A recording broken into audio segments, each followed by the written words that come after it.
Don't forget to hit that like button and subscribe to the channel.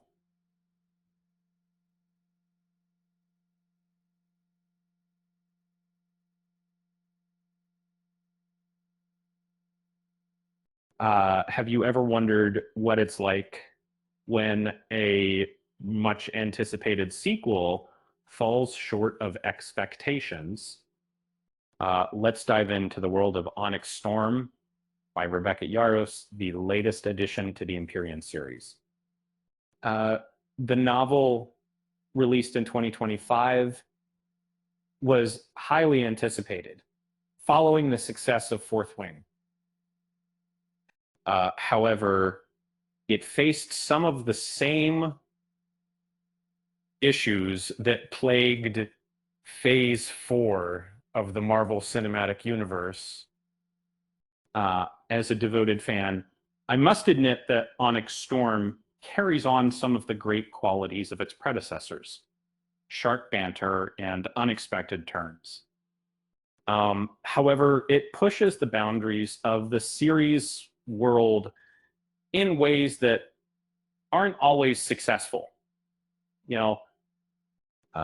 Hopefully these attempts will pay off in future books.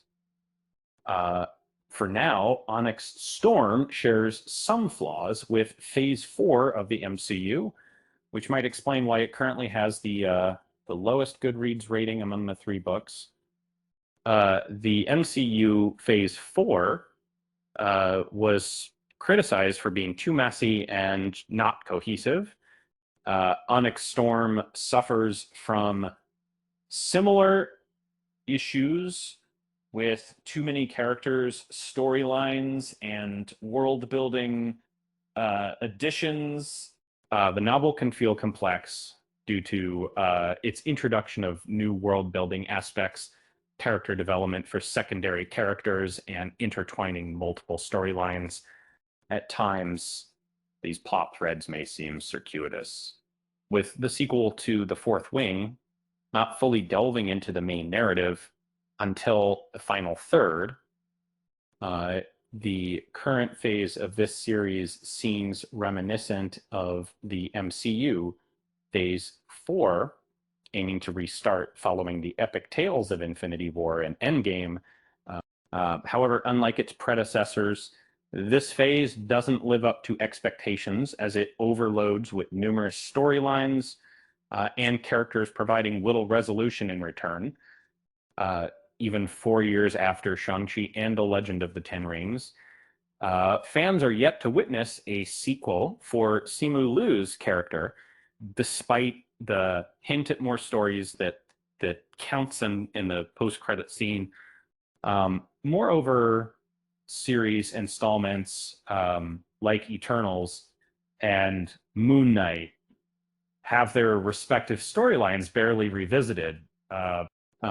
In contrast to the MCU, where Yarros weaves her plot lines together at a faster pace, Onyx Storm seems overly ambitious by attempting to accomplish too much within a single novel. The constant visits to different Isle kingdoms become monotonous, and the conclusion of Onyx Storm deluges readers with a multitude of events in merely around 100 pages.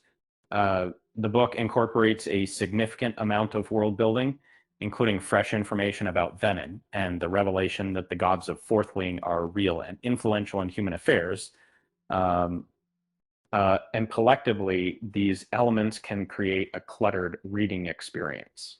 The third book of Onyx Storm, similar to the storylines in MCU Phase 4, predominantly functions as a setup for upcoming installments. This is consistent with several movies and shows from Phase 4, where the focus often lies on hinting at larger threats, fresh characters, and potential future collaborations. However, the disappointing aspect is that many of these hints, such as WandaVision's White Vision or Kit Harington's Black Knight introduction, don't ultimately come to fruition. Yaros employs a method that leaves many plot threads unresolved in Onyx Storm, generating excitement by not concluding the story, similar to the MCU's approach during Phase 4. While this can be acceptable in an ongoing series, it feels like Onyx Storm doesn't stand as a self-contained story as much as expected. A similarity between Onyx Storm and MCU Phase 4 is their over-reliance on less popular characters, which may not have enough appeal to warrant such extensive screen time. After the exit of Iron Man and Captain America, Phase 4 brings in numerous new faces, attempting to present them as the new superheroes without effectively engaging viewers' emotions. Unfortunately, this approach fails since it's challenging to get excited about a collaboration or invest in the ongoing narrative when the characters are not well developed. In Onyx Storm, fresh plot lines involving lesser known characters are added, but these newcomers, such as Halden, don't resonate with readers, and his storyline is particularly aggravating. Characters like Llewellyn, who were previously not given much focus, are now highlighted more. Like, regrettably, this increased focus on new characters results in less screen time for beloved characters like Rhiannon, Sawyer, Imogen, and Bodhi. Their significance to the narrative warrants more attention than they receive.